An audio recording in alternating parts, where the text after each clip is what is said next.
公元1096年，天使安德烈利用自己头上的光环，救活了十字军战神的性命，因此安德烈脱离了神界，葬在了人间。一晃千年以后，当初天使的坟头，现如今也变成了天主教的圣地，也就是位于梵蒂冈的圣彼得大教堂。而安德烈的骸骨拥有强大的能量，相传谁能拿到骸骨，便可号令天下莫敢不从。圣环的传承人艾娃进入历代继承者的密室，拿到了记载骸骨详细位置的笔记。不过就在这个期间，负责放风的玛丽被杜雷蒂的亲信发现，由于杜雷蒂篡权上位，他们这些旧部下早已经被视为了眼中钉。等艾娃穿墙回来，恰好看到克拉拿起了喷子。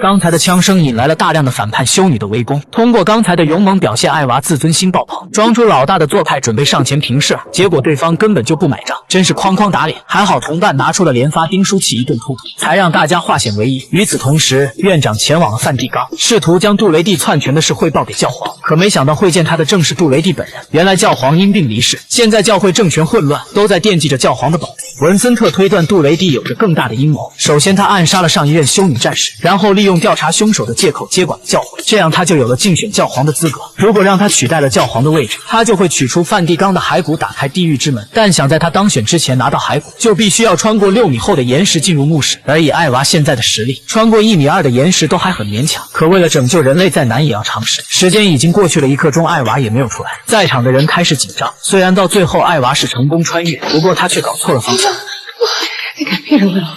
What happened to you? 因为岩石之中一片漆黑，时间一长，人难免会走错方向。博士为艾娃定制了高强信号的耳机，外面通过红外探测仪纠正艾娃的行走路线，还是科学的力量强大。这次艾娃果真成功穿过了6米墙体。于是仅存的几个人在选举的当天准备行动，自信出场的方式还挺霸气。可就在大家离开后，诡异的事发生了。之前被魔龙重伤的丽丝伤口竟剧烈疼痛，揭开结痂居然发出奇异的光芒。很快博士就发现丽丝掉落的结痂，在显微镜下它却依旧在增长，甚至相互碰撞，还有火花炸裂迸出。博士突然意识到危险的存在，而此时丽丝似乎像变了一个人一样，自带寒冷的来到博士宝贝儿子的身边。等博士察觉，急忙挡在前面保护自己的儿子。It was almost to the door. No, that can't happen. 听到消息，丽丝直接传送了过去。到底他会去阻止还是会协助？难道他还代表着新的另一方吗？